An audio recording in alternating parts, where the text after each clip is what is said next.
যাদের দেখবেন কম বয়স, মুখের দিকে শরীরের দিকে তাকালে একটা বয়স্ক বয়স একটা ছাপ দেখা যায়। যদি এরকম হয় তাহলে বয়স্ক ছাপটা কীভাবে দূর করবেন? এবং দেখা গেছে মুখের মধ্যে বিভিন্ন কালো দাগ পড়ছে, মেস্তা দাগ, ব্রণের দাগ, রৌদ্রে পড়া দাগ, কালচে কালচে একটা দাগ আছে।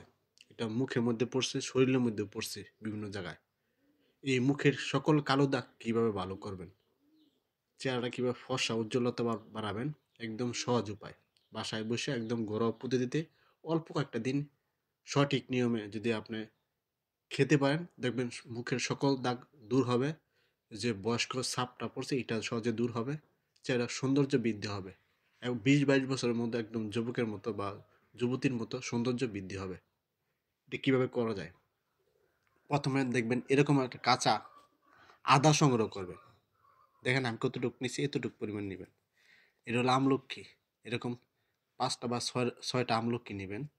আর এগুলো হলো সাজনা পাতা, কেবলে মোরিঙ্গা, ঠিক আছে?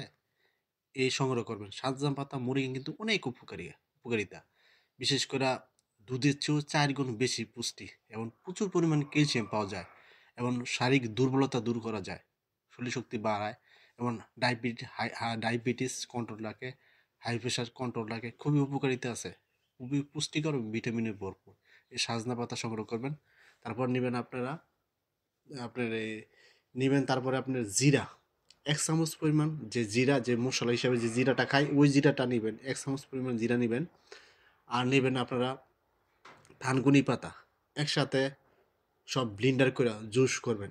জুস করে 1 গ্লাস পরিমাণ জুস, এটা আপনার ভরা পেটে, দিনের যে কোনো সময় ভরা পেটে এরকম 5 থেকে 10 দিন খেয়ে দেখেন, দেখবেন ভালো একটা রেজাল্ট পাবেন। দেখবেন যে বয়স্ক চাপটা এটা দূর হবে, মুখের সকল কালো দাগ দূর হবে, চেহারার সৌন্দর্য এবং বৃদ্ধি হবে। ইনশাল্লাহ খাবেন, উপকার পাবেন।